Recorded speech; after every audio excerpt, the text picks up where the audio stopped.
Ang dami natin. Hallelujah. Pwede ba natin muli palakpakan ang ating Diyos na buhay? Ba't parang ang layo na naman ito? Ayan, malapit na. Anyway, mga kapatid, sino pa nakakaalala nung atin pong series for this month? It's all about the Great Commission. So last Sunday, we discussed all about the authority, And that's the first part of our series, na Great Commission. And this time, we will be talking about the part 2, which is the King's Global Mandate.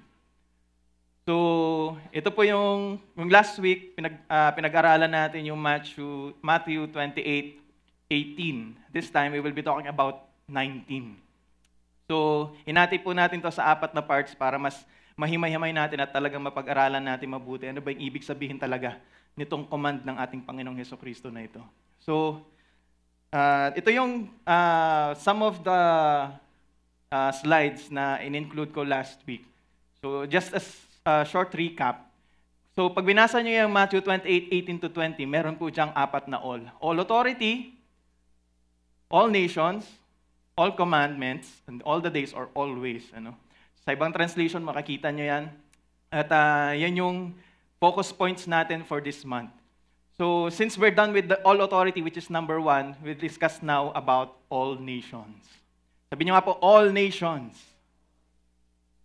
At napakalalim po ng ibig sabihin nito, ethne, Ethnos, ibig sabihin iba't ibang grupo, iba-ibang cultural groups, not necessarily a nation, but a group of people that is gathered together, having a common interest. So, yung all nations, mga kapatid, yan, sabi dyan sa Matthew 28:19, "Go therefore and make disciples of all nations, baptizing them in the name of the Father, and of the Son, and of the Holy Spirit." So let's focus on this. At gusto ko po na tingnan niyo po itong verse na ito. At meron tayong diyang 4 na parts na hihimay-himayin. So makikita niyo po dyan itong 4 na ito. Which is number 1, yung therefore. Unahin na natin yung therefore kasi may meaning po yan. Pangalawa yung go. Pangatlo yung make disciples of all nations. And then number 4 is baptizing them in the name of the Father, and of the Son, and of the Holy Spirit.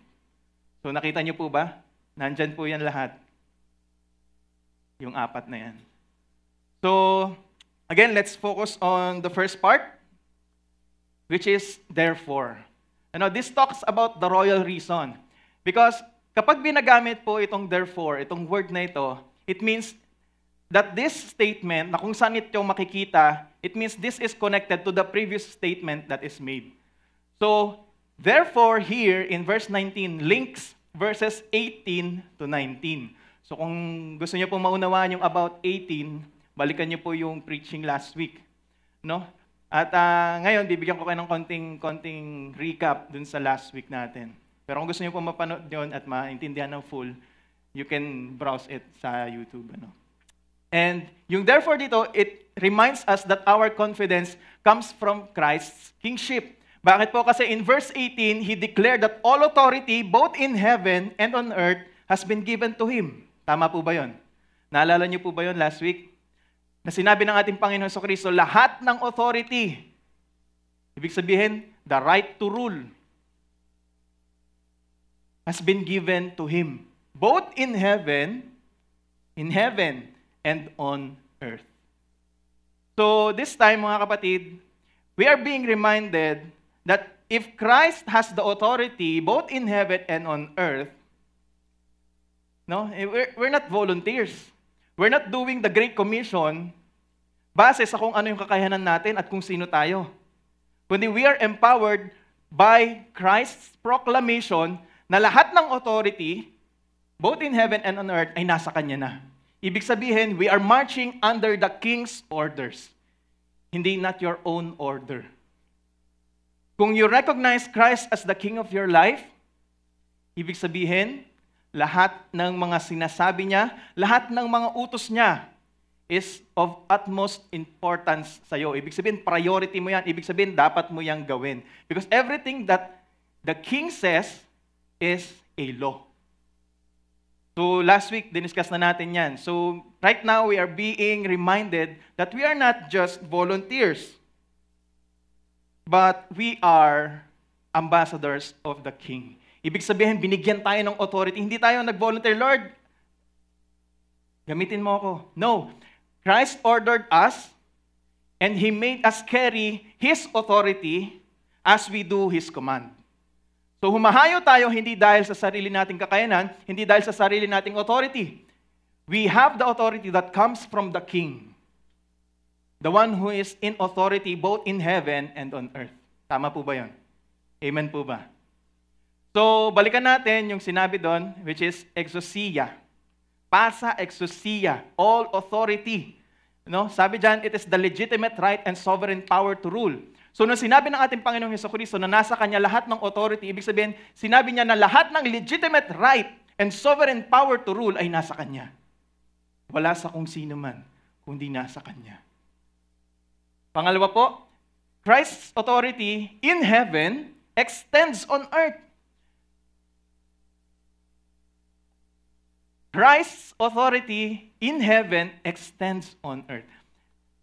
Imagine niyo kung ano yung meron sa heaven, kung paano si Jesus Christ nagro-rule sa heaven, ganun din yung mangyari dito sa mundo. I think the world will be really a better place. Actually, it's the best place. Hindi nyo nagugustuhin pumunta pa ng Mars. Hindi nyo nagugustuhin sumakay pa doon sa project ni Elon Musk. Pero here on earth, we can experience heaven. Yan yung pangako ng ating Panginoon. While we are still here, we have a glimpse of what is in heaven. So, Christ's authority, as He says, both in heaven, has been given to Him by the Father, and on earth, it extends here on earth. So maraming implications to, no? Ibig sabihin, kung we recognize or kung sinabi ni Jesus Christ na siya yung may authority both in heaven and on earth, dapat kung ano yung nangyayari sa heaven, ano yung meron sa heaven, yun din yung nangyayari at meron dito sa lupa. Napakaganda siguro ng mundo kung ganun, no?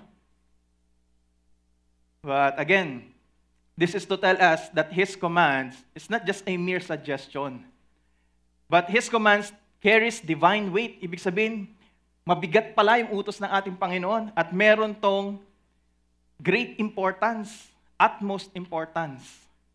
Hindi to isang bagay o isang utos na dapat pumasok sa kabilang tenga natin at lalabas sa kabila. Ibig sabihin, dapat ito ina-apply natin sa ating buhay. Amen po ba mga kapatid? Because this is what the King wants. And what the King says, the citizens do. Kung ano sinabi ng hari, ginagawa ng mga citizens ng kanyang kaharian. Now, who among you belongs to the kingdom of God? Taas po ang kamay. Kung naniniwala kayo na kayo ay kabilang sa kaharian ng Diyos, ibig sabihin, dapat kung ano yung inuutos ng Diyos, yun yung nangyayari at yun yung ginagawa ninyo. Amen po ba mga kapatid? So, in Colossians 1:16, sabi dyan, for in Him all things were created. Hindi ko ito nasama last week. But this is also an important verse to support. Sabi dyan, for in Him all things were created. Things in heaven and on earth. Visible and invisible.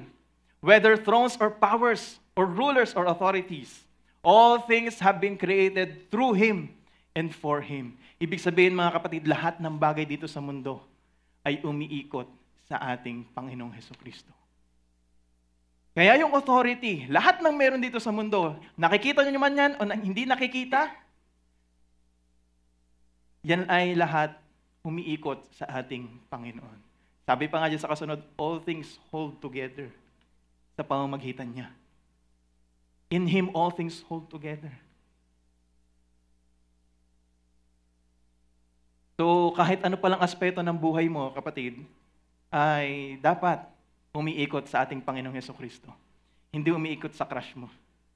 Hindi umiikot sa kung sino man.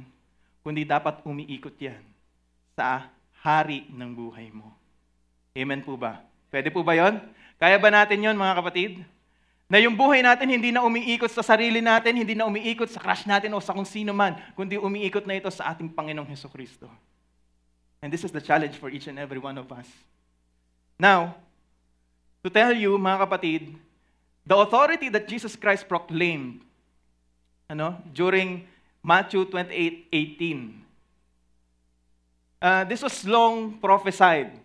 Matagal na itong na-prophesy. Alam niyo po, in the time of Daniel, sabi dyan sa Daniel 7:14, and to him was given dominion and glory and the kingdom. This is pertaining to the Son of Man, which is, we know, it is Jesus Christ. That all peoples, all nations, and languages should serve Him, sabi dyan. And His dominion is an everlasting dominion. Ibig sabihin, walang katapusan, hindi natatapos, which shall not pass away. In His kingdom, one that shall not be destroyed. So this is part of Daniel's dreams and vision about the kingdom of the Messiah, dominating the whole world, saturating the whole world. At this is also connected dun sa 4 beasts na binanggit ko last time. At the same time, I would like to correct myself. Last week, nasabi ko, it's the dream of Daniel, but it's the dream of the king, of the Pharaoh, if I'm not mistaken. Tapos in-interpret lang niya. So, yun yung sa Daniel 2, yung statue. Yun yung in-interpret niya. But this is his dream and this is a vision coming from God also. So, sabi dyan, yung kaharian ng paparating na Messiah will dominate all the kingdoms. Even though the kingdoms of this world is so powerful, it will dominate them. Ibig sabihin, walang laban yon sa kaharian ng Diyos na paparating. So, this is an amazing prophecy. And we know that in Matthew 28:18, 19, 20, talagang Jesus Christ sealed everything. Talagang, kung hindi ka pa maniniwala na si Kristo ang naghahari ngayon, parang, baka nga hindi si Kristo yung hari mo ngayon. So, again, sabi dyan, which shall not pass away, that shall not be destroyed.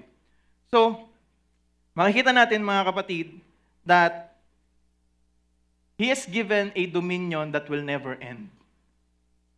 And in this, we have this confidence na alam natin that the Great Commission will succeed. There's no option for the Great Commission to fail. Because Jesus Christ already declared that all authority, both in heaven and on earth, has been given to Him. Wala nang dahilan para magduda ka. Wala nang dahilan para mag-agam-agam ka na kumilos at umambag sa misyon ng Diyos to saturate this whole world, to make this earth just like what is in heaven. So, we have this full confidence. Nakapaghahayo tayo, alam natin, sasabak man tayo sa gera, alam natin mananalo tayo. Walang option na nakalagay doon na matatalo ka or mag-fail itong mission na inumpisa ng ating Panginoon. Because He Himself said that all authority is now in Him. So, let's go to the next part, which is the go. Ito na, the missional movement, mga kapatid. In Greek, ayan yung meaning niyan, as you go and wherever you go. Baka iniisip ng iba, kasi yung iba sabi, yung mission, tuwing may activity lang na inorganize yung church. Ibig sabihin, pagka nag-feeding program tayo, or meron tayong ginagawa sa labas, medical mission, ito lang yung mission na pinapagawa sa atin ng Panginoon when we share the gospel. Pero napakalalim po pala nito. Hindi lang pala ito yung mga activities na ginagawa natin at ino-organize dito sa church, papunta sa labas, papunta sa community. But this is a lifestyle. That wherever you go, you have the authority of Christ in you. And not just His authority. But you carry the kingdom of God in you. Kaya sinasabi dito mga kapatid, sa buhay natin, yung buhay natin is all of it, the entirety of it is our mission. Hindi mo dadalhin yung kaharian ng Diyos kapag meron lang inorganize yung church na project sa labas. Kundi dala-dala mo yan araw-araw, oras-oras, saan ka man magpunta. And to tell you, Jesus Christ did not just say, just go. He is telling us, sinasabi niya sa atin dito, to be intentional. Na lahat ng gagawin mo sa buhay mo, make it intentional and make it purposeful. At ano yung purpose mo? To carry and represent the kingdom of God anywhere and everywhere you go. Kahit sino pa yung kaharap mo, dadalhin mo sa Kanya, ipaparanas mo sa Kanya kung ano yung meron sa kaharian ng Diyos.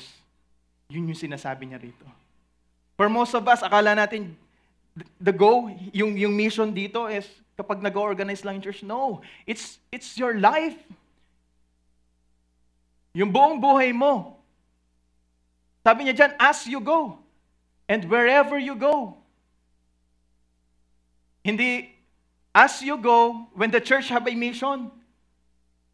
As you go, when you do good things, good activities, sponsored and started by the church. No. He said, as you go on with your life, you intentionally and purposely carry and represent the kingdom of God. Anywhere, anytime, and to anyone. Palakpakan natin ang ating Diyos. Kaya nga we are being reminded that in 2 Corinthians 5:20, we are therefore Christ's ambassadors. Sabi natin kanina, hindi tayo volunteers. But we are ambassadors. We carry the authority. We carry the decree of our King. As though God were making His appeal through us, we implore you on Christ's behalf, be reconciled to God. Kung alam mong ambassador ka, talagang you will start to intentionally learn how you can represent Him. Ibig sabihin talaga magiging intentional ka at lahat ng gagawin mo, i-consider mo. Am I really representing Christ the best way I can? The way that Christ wants me to represent Himself. Kung paanong gusto ng Panginoon na i-represent ko siya. Kasi minsan we have our own idea of how we represent Christ. Pero the idea on how we represent Christ should be based on what Christ has in mind. Ibig sabihin, kung paano gusto ng Diyos na i-represent mo siya, yun yung dapat mong gawin. Yun yung dapat mong sundin. And we start by following His orders. We start by understanding who He is, what He can do, what He did, and what He is doing. Everything about Him. Kaya dapat pala tayo bilang ambassadors, inaaral natin kung ano yung meron sa hari, the one we represent.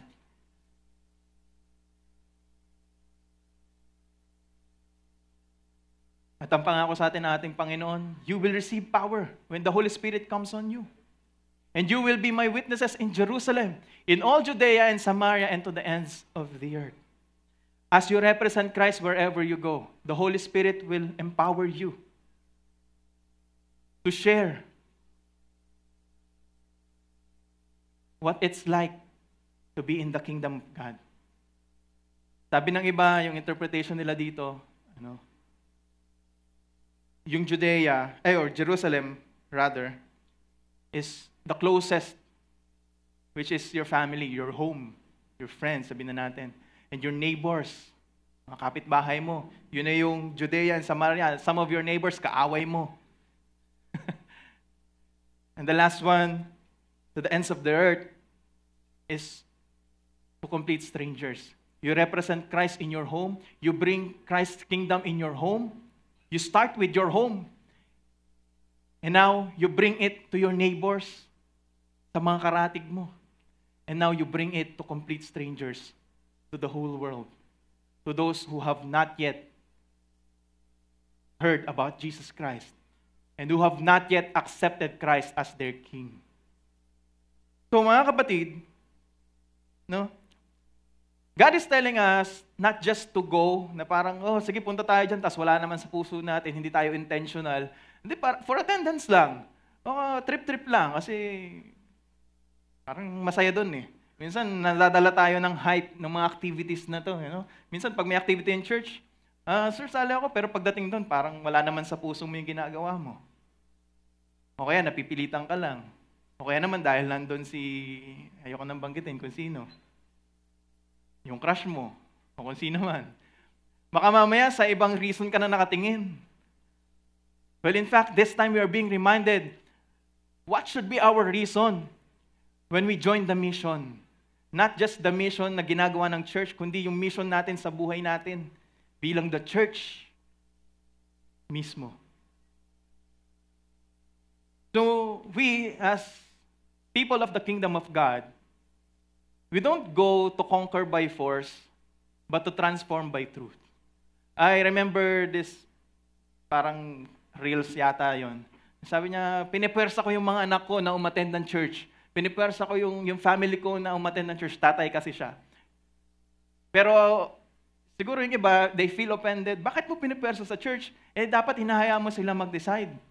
Pero mga kapatid, iba yung ibig sabihin niya dun eh. Kung hindi niyo nagigets yun, may pagka-sarcastic ng konti yung sinasabi niya yun.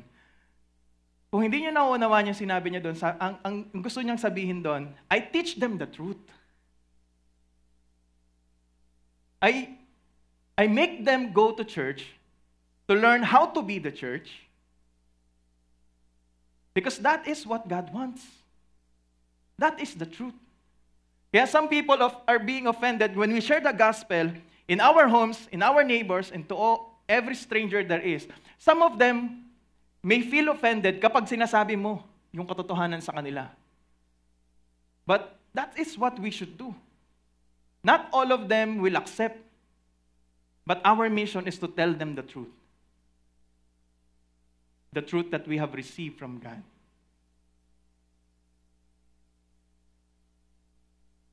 Sabi nila, wag mo silang pwersahin. Ba't mo ba pinipilit yung pananampalataya mo sa akin? Yung kadalasan naririnig niya eh. Ba't mo ba ako pinipilit? No, I'm not forcing you. I am telling you the truth. Because that is what God wants, for you to know the truth. Because it's only God's truth that will set you free. Not your truth. Because your truth keeps you imprisoned. Yung katotohanan mo na ginawa mo sa sarili mo will imprison you. But this time, God is freeing you from your own imprisonment sa sarili mo. He wants you to know the truth for you to be transformed. For you to be kung sino ka sa isipan ng Diyos. Kung ano yung gusto ng Diyos na maging sino ka. Hindi yung kung ano yung gusto mong maging ikaw. So we as the kingdom people, we follow God's orders. We follow what God wants. And we do this by sharing the people around us about the truth. We are not forcing them. We're just informing them at first, informing them about the truth, and someday that truth will transform them. Parang buto na tinanim mo sa kanila, that someday, lalago at lalago yan. Ako, I remember, siguro kung hindi ako pilit ng mga magulang ko rin na mag-church nung bata pa ako, baka hindi nyo rin ako nakikita dito ngayon. And I believe that's also true for our core leaders and for most of us here. Kung walang pumilit sa inyo na mag-church, malamang sa malamang, hindi nyo nakilala si Jesus Christ at hindi nyo siya nararanasan sa buhay ninyo. Pero thank God for those people who shared the truth, who intentionally shared and told you about the truth, told you about this new opportunity for you to start again, not as part of the kingdom of this world, but as part of the kingdom of God. Palakpakan natin yung ating Panginoon. So next time when you tell people about the truth, about God's kingdom, tapos i-reject nila kayo, you just continue. You just share them, not just through your words, but ipakita mo sa buhay mo na totoo talaga that the kingdom of God exists. Kasi, evangelism is not just through sharing the word. Yung word talaga as in. Sabi nga natin kanina, when you go, lifestyle yun. And some people, when you share the gospel to them, lalo na kung hindi pa sila believers, they are looking at how you live your life. Kaya kung yung sinasabi mo is not aligned with the way you live, hindi nila tatanggapin yun. And they will stick only to their truth. At iisipin nila, bakit mo ba ako pinipwersa sa pananampalataya mo? Ikaw nga, hindi mo nga kayang panindigan yung sinasabi mo. Hindi mo nga kayang lakaran yung sinasabi mo. Yun yung ibabalik nila sa inyo. That's why, mga kapatid, God is telling us that when we go, as we share, we live what we share. Amen po ba? Palakpakan natin yung ating Diyos. Now, the next part is number 3. Make disciples. This is the transforming task na binigay sa atin ng ating Panginoon. So, in Greek word, yan, mathetes, hindi marites. To make marites of all nations, no. To make disciples of all nations. Mathetes, disciple, learner, or pupil. Okay? Hindi marites, ha? May pagka-some point marites kasi you share, no? Siguro kung pinakamagandang way, kung magmamarites ka man, i-marites mo about Jesus Christ, about His kingdom, about what transformation does it bring. No? So, sabi dyan, make disciples. Pinaggigitnaan niya nung go at nung baptize. No? So, mamaya didiscuss natin yung baptism. Mathetes, disciple, learner. No? Yung pag-make ng disciples is not just to share them about the kingdom of God or just to invite them here to church. No, hindi siya one-time na task lang. Pag na-invite na kita, I make disciples already. No. It means that you lead people to faith in Christ that includes lifelong obedience and transformation under His rule. Naintindihan niyo po ba? Yung tinuro sa atin ng ating Panginoon, hindi magparami sa pamamagitan ng pag-invite sa kanila sa church. Kundi magparami tayo sa pamamagitan ng pagtuturo sa kanila how to obey God's word. And how can they be transformed through God's word? How can God become their king in their life? Making disciples is the heartbeat of the command. Sabi dyan, it includes people to submit every aspect of their life to the lordship or kingship of Christ. Hindi sapat na i-invite mo. Sino dito nagtry mag-invite? Hindi sapat na i-invite mo lang sila dito. Ang dapat mong gawin, turuan sila kung paano nila ipamumuhay yung kanilang buhay in every aspect of it, na parang si Jesus Christ yung nagdidikta kung paano nila ito ipapamuhay. Now, this is the problem with so many churches. Hindi ko naman tinikriticize. Pero maraming mga churches kayo ma-observe that they are so reliant on their pastors. Na kung ano yung sabihin ni pastor, yun na. Hello, mga kapatid. Well, to tell you, the final authority is not your pastor. It's the Word of God.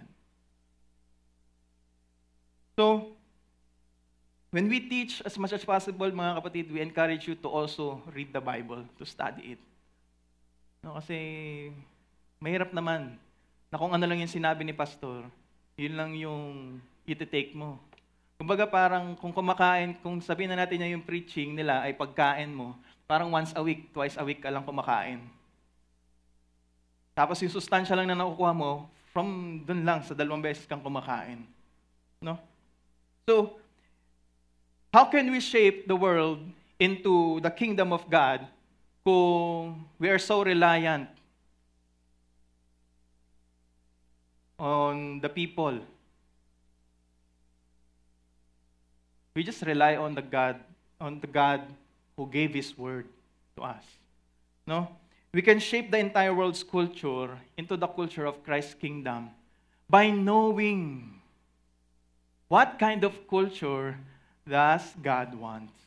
Hindi ko sinasabing huwag niyo nang pakinggan yung mga pastor niyo, pero huwag kayong makontento na natututo lang kayo kapag nagsasalita at nagpipreach yung mga pastor. You study God's Word. You study about the kingdom of God. And in that way, you can help in shaping this world. Ibig sabihin, this world, lahat dito. Family, politics, every industries, lahat.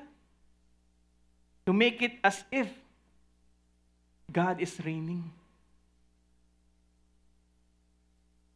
Alam nyo, mahirap eh. Pagka hindi mo inisip na naghahari na si Kristo ngayon, you will believe na nasa future pa yung chance mo to experience what is in heaven. Pero if you know that Christ is reigning right now, this moment, this very moment, you have or you can experience what is in heaven right now.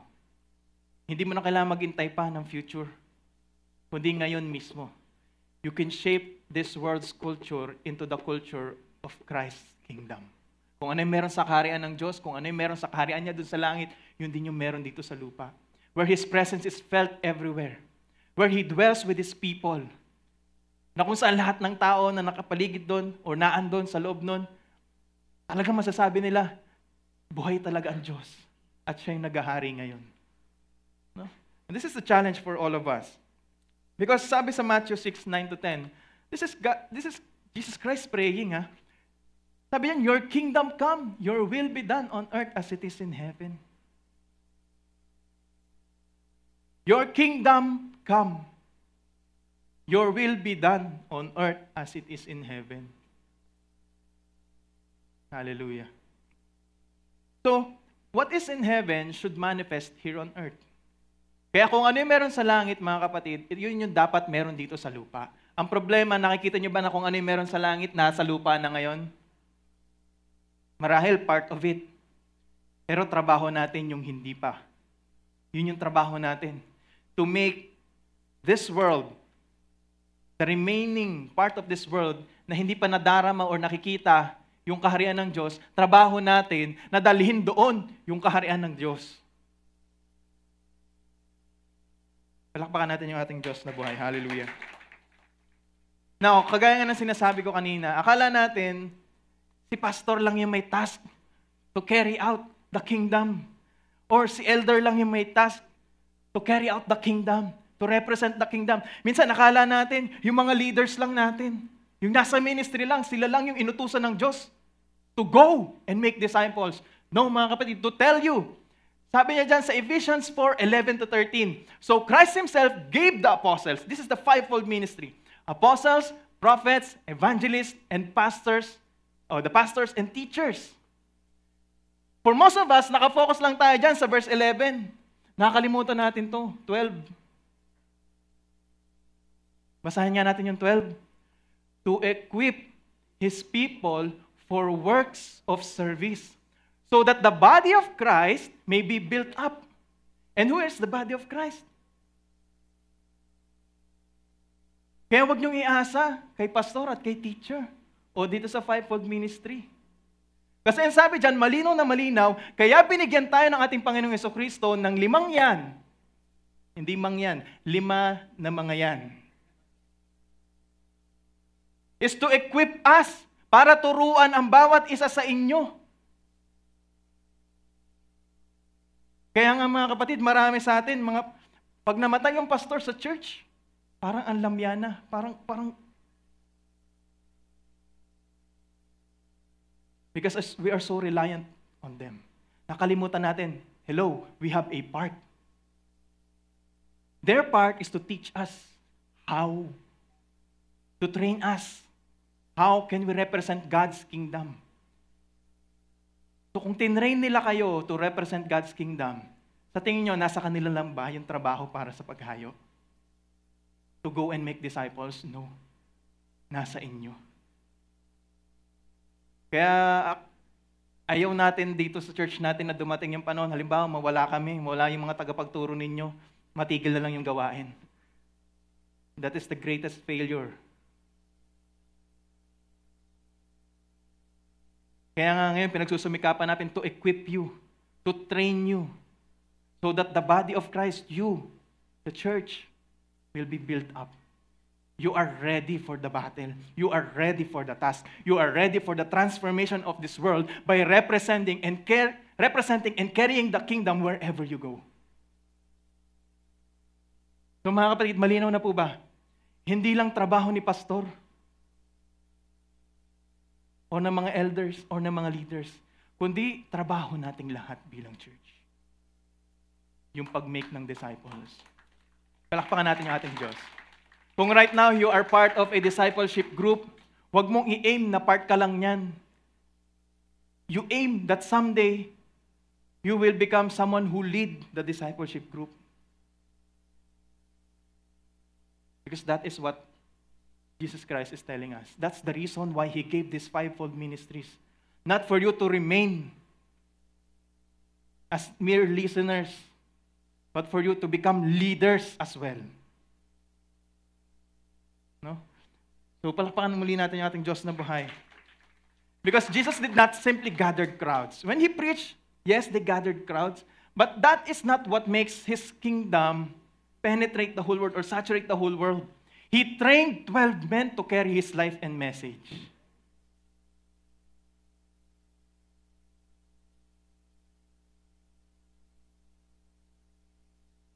Alam niyo po yung way ng kingdom, hindi addition, kundi multiplication sa pamamagitan ng discipleship.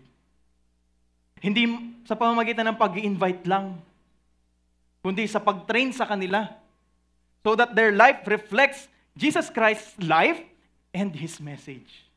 Just like what the apostles did. Just like what Jesus Christ did with the apostles. He trained them, He equipped them how to represent the kingdom well. How to carry the kingdom wherever they go. Even all throughout their lives. Even in their last breath, they still commit themselves to what God has trained them to do. Now, ang tanong, if your faith is not producing faith in others, sabi dyan, it's only maintenance, not discipleship. So kung yung pananampalataya mo ngayon ay hindi nakakapag-produce o hindi nakaka-encourage sa iba to also grow in their faith, grow or be successful in their walk with Christ, you're only maintaining yourself. You're not influencing other people. So this is a wake-up call for us. We ask ourselves, is the kind of faith that I have helps other people to grow in faith? Kung paano ko pinamumuhay yung aking pananampalataya, is it the same way? Kung paano din sila na-encourage to live out their faith in Christ? Kasi if not, this is only maintenance. Ibig sabihin, para kang may sakit.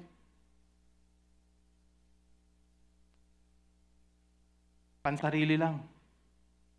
And this is not discipleship. This is not what God wants. This is not what God commands us to do. Now, let's talk about number 4. Kasi this is the last part. No? Baptizing them. This is the covenant mark. And when I'm studying this, I am amazed. Kasi may nireveal ang Lord sa akin when I'm studying this. Alam ko, malaking usapan to sa mga churches. You know? This is part of the, what do you call this? Sa dulo ng dila ko. Wala pa rin. Ayaw lumabas. Hallelujah. Isa ito sa mga ordinance. Yun, ordinance ng church. So, sabi dyan, yung ginamit sa Greek baptizontes, it comes from the word baptizo, or to baptize, to immerse, or to dip. But when I was studying this deeper, I realized that this is your public or visible sign of allegiance to the King. Ito pala talaga yon. Hindi pala ito paglilinis lang, ha? Hindi ko minamali, ha? Kundi paglilinis lang ng kasalanan mo. Kasi di ba sinabi doon, kapag ikaw ay nabaptize, kung paano ka nilubog sa tubig, parang namatay na rin yung dati mong pagkatao, kung paano ka inahon, bagong pagkatao na meron ka. Pero kalakip doon, mga kapatid, it's your public way or visible sign that of you saying na, I now belong to Christ.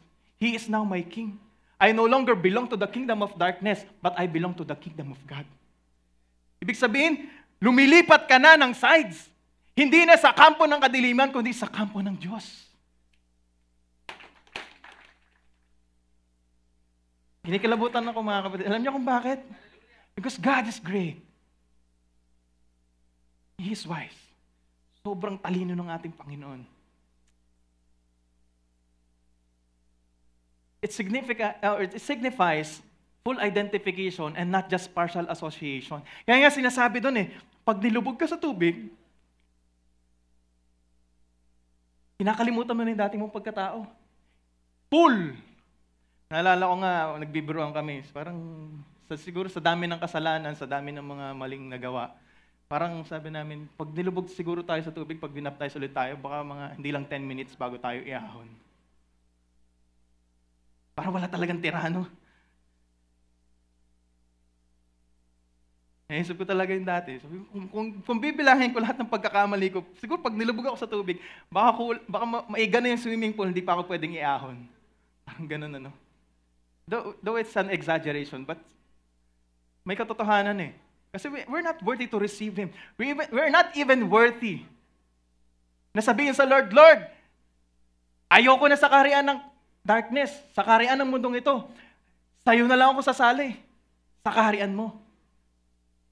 Because we are enemies of God. But God is so great. Every time that someone asks of Him, Lord, can I join your kingdom? Open arms kanyang tatanggapin. He will not reject you even though kaaway kanya. Ganon kanya kamahal. So, your baptism signifies full identification with Christ. Ibig sabihin, it's no longer you who is living, but it's Christ. And what does that mean? You commune with Christ. Ibig sabihin, you are one with Christ. Isa ka na kaisa ka na ng hari. Ibig sabihin, all parts of you, all aspect of your life is now being reigned by Jesus Christ. Sabi rin dyan, this is the entrance into covenant relationship with the triune God, not just mere ritual cleansing. So, sabi niyan, baptizing them in the name of the Father and of the Son and of the Holy Spirit. Hindi in the names of the Father and of the Son and of the Holy Spirit.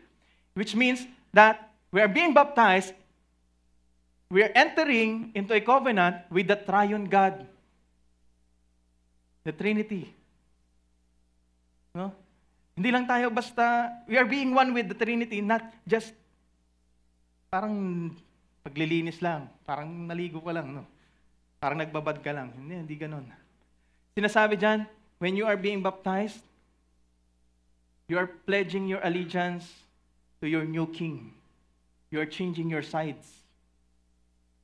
At the other side no longer exists in you.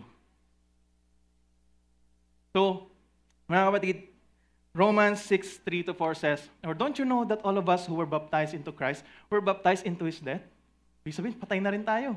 We were therefore buried with Him through baptism, and in death in order that, just as Christ was raised from the dead through the glory of the Father, we too may live a new life. Sabi rin dyan sa Galatians 3:26-27, so, in Christ Jesus, you were all children of God through faith. Ito na. All of you who were baptized into Christ have clothed yourselves with Christ. Ibig sabihin, si Kristo na. Yung hari na dapat yung nakikita sa'yo. Yung hari na yung nagdidikta ng kung ano yung gagawin mo sa buhay mo. So yung utos niya, yung priority mo. Hindi yung utos ng sarili mo. Because the old you is now gone and should be forever gone. But the new you in Christ should be alive. So mga kapatid, this is the outward testimony of an inward faith. Because for most of us, hindi natin, or hindi malalaman ng ibang tao, or mahirap tingnan yung isang tao pag kailangan mo pa i-analyze yung buhay niya. But in this way, we are saying that the faith that we have in Christ, our allegiance with the King, we are making it visible sa pamamagitan ng baptism. Parang sinasabi natin sa mundo, may panibago ng hari yung buhay ko when you get baptized. This is the visible. Kasi yung faith, it's inward, so mahirap siya makita. Diba? But this time, God is telling us this is one way of you showing that your faith in Christ is real. Now, it's not just being baptized, being cleansed, but this ceremony signifies the transfer of your citizenship from the kingdom of darkness to the kingdom of light. Ibig sabihin, ito yung parang initiation mo. Parang ganun, ano? Na dati nasa kaharian ka ng kadiliman, ngayon nasa kaharian ka na ng liwanag. Kingdom of God, kingdom of heaven. Now, for most of us, sabi na, importante ba talaga yung baptism? Kasi bakit naman yung thief on the cross? Hindi naman siya na-baptize. No? Pero he entered the kingdom of God. Required ba talaga? Ito na, mga kapatid. Ito yung gusto kong maunawaan ninyo. When you study the Bible, and when you view it through the lens of the kingdom of God, kingdom of Christ, and His kingship, maunawaan nyo kung bakit He entered the paradise with Christ. During that time, Christ was crucified. Meron dalawang na-crucify kasama niya. The other one, nung minamak siya ng tao, si Jesus Christ, minamak siya ng tao, parang sumigunda tong isa. Sabi niya, ikaw ba talaga yung Messiah? Kung ikaw yung Messiah, iligtas mo nga yung sarili mo, iligtas mo rin kami. Tapos sumagot yung isa, sabi nung isa, ano ka ba? Parang kumbaga sabi niya, manggilabot ka nga sa sinasabi mo. Hindi ka ba natatakot? Hindi ba na-realize? Nandito tayo dahil may mali tayong ginawa. We deserve this punishment. But He, pertaining to Jesus Christ, siya, wala siyang ginawang masama. He does not deserve to be there. He does not deserve to be crucified. Tapos sinabi niya, Luke, hindi ko nabago. Luke 23:42. Then He said, remember me when you come into your kingdom. At nandito mga kapatid yung kasagutan. Basahin niyo mabuti. Bakit nga ba sinama ni Jesus Christ yung isang nakapako na yun sa kaharian niya kahit hindi siya baptized? Sabi dyan, Jesus. Wow. For you to call Jesus in His name, anong ibig sabihin nun? Para mo sinasabing kilalang-kilala mo siya. You are close to Him. You are intimate with Him. Hindi ko alam malamang yung nakapako na yon, yung nagsabing, Lord, remember me Jesus, remember me when you come into your kingdom. Malamang naintindihan niya yung mga prophecy about the coming Messiah. Kasi kung hindi, mga kapatid, hindi niya sasabihin itong exact words na narito. Sabi niya dyan, Jesus, remember me. May your favor be upon me. When you come. This is pertaining to sa binasa natin kanina, Daniel 7:14, na yung kaharian ng Messiah will dominate the world. Alam niya, he recognized Jesus Christ's authority. He recognized who Jesus Christ is. He is the Messiah.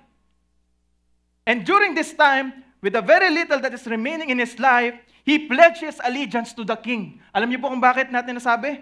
Because in the words that he used, when you come, ibig sabihin, when you reign again, when you return, when your kingdom comes, he recognized na yung nakapako dun sa krus, may dala-dalang kaharian. At sinabi niya, Jesus, remember me when you come into your kingdom. When you reign. Alam niyo po, yung binabasa ko ito, it's Basileia, yung kingdom Basileia. At kung titingnan natin yan sa tatlong meaning niya, talagang sobrang amazing. It means, when the thief said something about the kingdom, he recognized the royalty of Christ. He also recognized God's reign or rule, yung paghahari niya. And he also recognized the realm, yung lugar kung saan siya naghahari. Either way, either of the three, kung ano man yung ibig sabihin niya dyan, talagang pasok pa rin sa kung ano sinasabi ng ating Panginoon. During this time, he pledged his allegiance. Same with someone who is being baptized.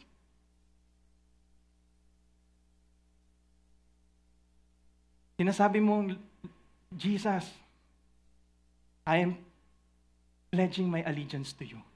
My life now belongs to you. Remember me when you come into your kingdom. When you rule. When you go to your realm.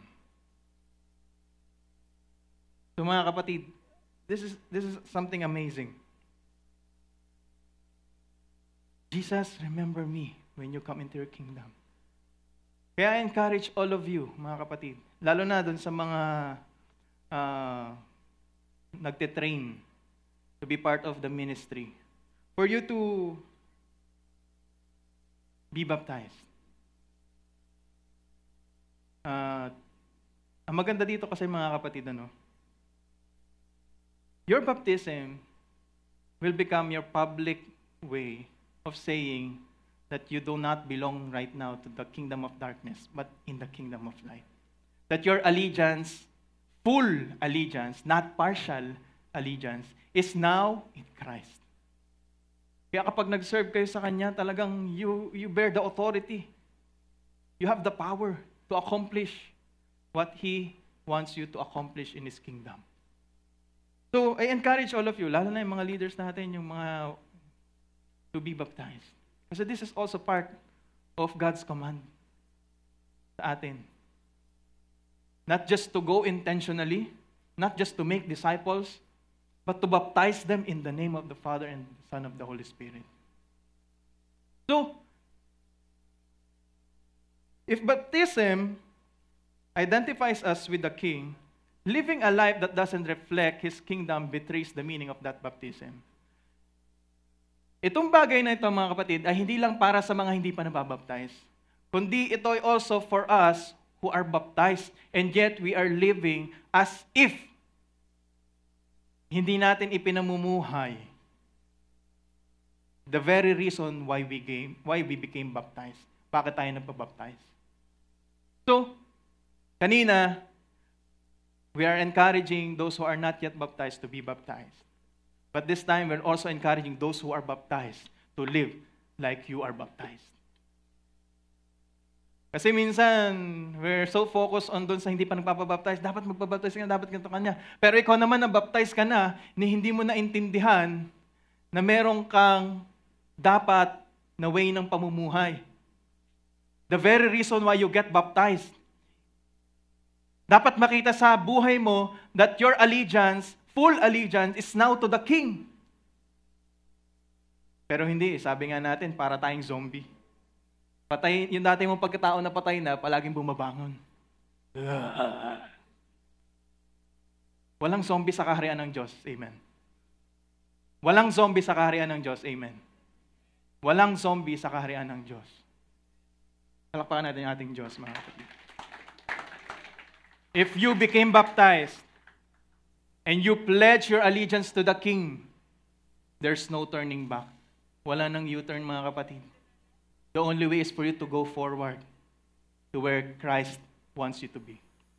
So, as we go and make disciples, baptize, remember that we are not simply making the church grow.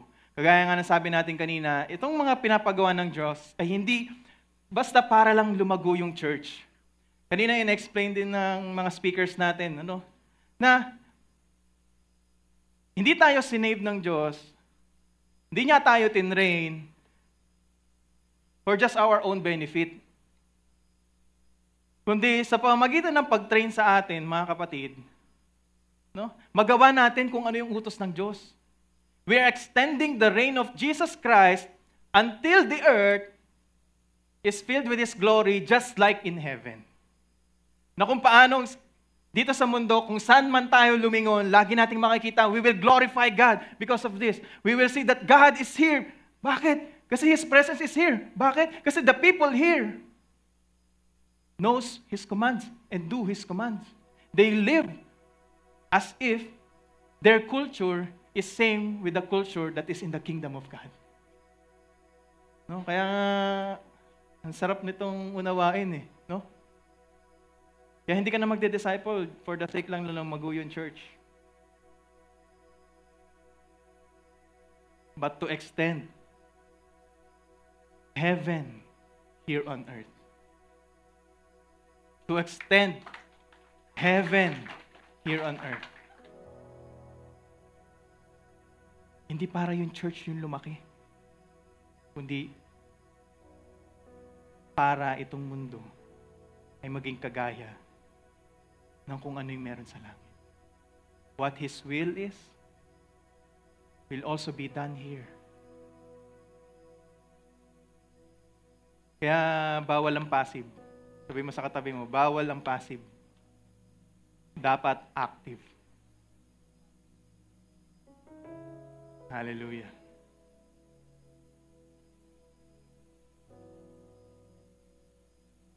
Did you pledge your allegiance with Christ? Nag-pledge na ba kayo ng full allegiance nyo sa ating Panginoong Jesucristo? If your answer is yes, glory to God. But that doesn't stop there. You have to live the way the King wants you to live. You have to do what the King wants you to do. Dapat yung nakikita ng Diyos o yung plano niya dito sa mundo yung mangyari. For this world to be fully redeemed. For this world to be just like what it is in heaven. So bakit ba natin pinaulit-ulit ito? Kasi for so many years of our lives, we've been wasting away. We have not become intentional. Na para bang dinadala lang natin yung kaharian ng Diyos kapag ka may mission yung church. At pinipili pa natin kung saan natin dadalhin. Pero this time, sabi ng ating Diyos, sabi ng ating Panginoon, sabi ng ating Hari, all the nations, ibig sabihin all throughout this world. This is our mission field. We extend heaven here on earth. And we will do that hindi dahil sa sarili nating kakayanan, not because of our own authority, but because of the authority that Christ has. Kaya darating yung panahon, mga kapatid, kung manghina man kayo in doing this command, palagi niyong isipin, your confidence should not be sa kung ano yung kaya mong gawin, kundi sa kung ano yung sinimulan at tinapos ng ating Panginoong Jesucristo. He said, all authority has been given to me. Kaya we now have the authority to go, make disciples, and baptize them. For this world to be saturated with God's Word, with His presence, and for Him to dwell in this place forever. So, mga kapatid, I want you to stand up.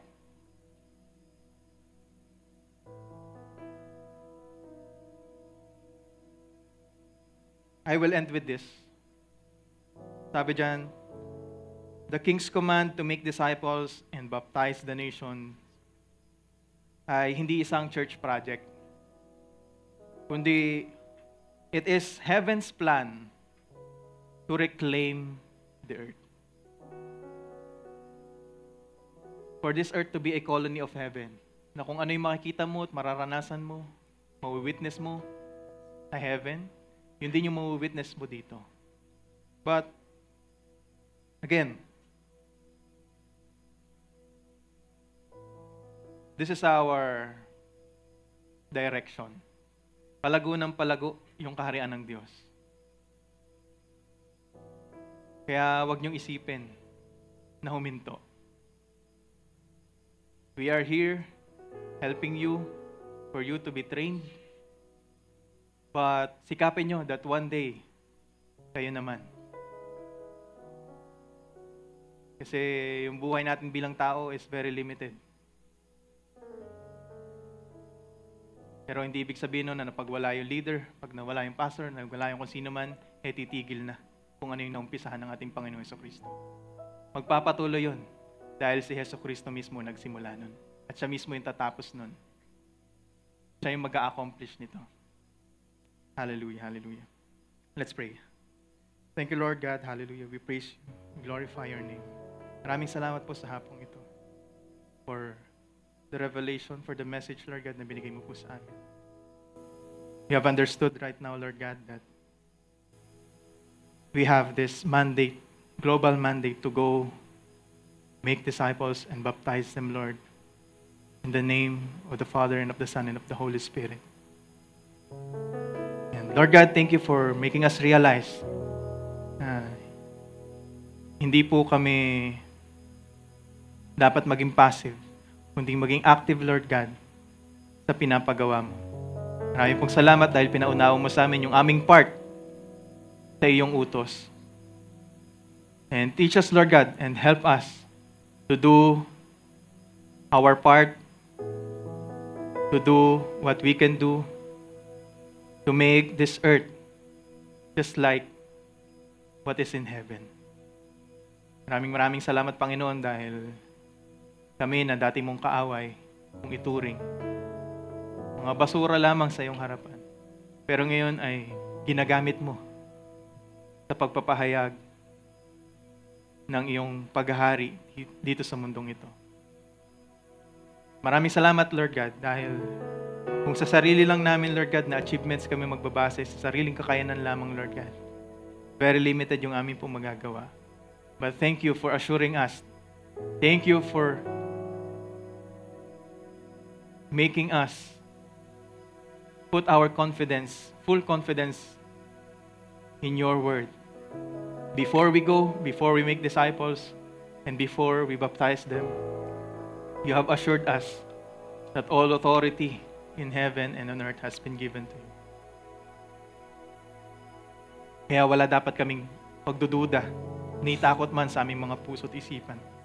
Teach us, Lord God, to be intentional and purposeful with how we spend our life, with our families, with our friends, even with our careers, Lord God. At sa lahat ng aspeto ng aming buhay, Lord, give us wisdom on how we can use all these opportunities, these chances, Lord God, na binibigay mo sa amin to proclaim your kingship all throughout this world. And to help people also, Lord God, na mai-transfer sila from the kingdom of darkness into your kingdom, the everlasting kingdom. Maraming salamat po, Panginoon, dahil you're now giving us the truth. Alisin mo po sa mga puso namin ang mga bagay na nagre-resist sa katotohanan ng ipinahayag mo po sa amin. Bagkus, Lord God, give us a heart that fully submits to your will. Give us a heart na naglalayon na ipamuhay kung ano man yung mga salita mo na tinuturo mo sa amin. Teach us not to focus on our limitations, Lord, but to focus on the possibilities that you can do in our lives. Because you are a great God. You're a great, great God. Walang mas malaki sa'yo. Wala ring mahirap sa'yo. At lalong walang imposible sa'yo, aming Panginoon. Thank you for sending us Jesus Christ, your Son, not just to save us, but for us to participate and partake in the vision, in the mission that He has. That someday this world would be like heaven. This earth will be like heaven, where His presence dwells forever, dwells with us. And the people will know that He is their God, and that they are your people. Maraming salamat po, Panginoon. That right now we can place our full confidence not in the kingdom of this world, but the kingdom that our Lord Jesus Christ, yung dala-dala niyang kaharian dito. The kingdom that will never pass away. His dominion that will last forever. Maraming salamat po, aming Panginoon. Help us. Open our hearts to be equipped, Lord, in every possible way. And thank you for sending your Holy Spirit to make us understand, to empower us to do the impossible things that we can not do with our own flesh. We thank you so much, Lord God, for your blessing. Thank you so much for your favor. We thank you so much, Lord, for the authority that you delegated to us to accomplish your will here on earth as it is in heaven. And we praise you, we glorify you, we lift your name on high. We exalt you, our King and our Savior, our Master, our Lord Jesus Christ. Amen.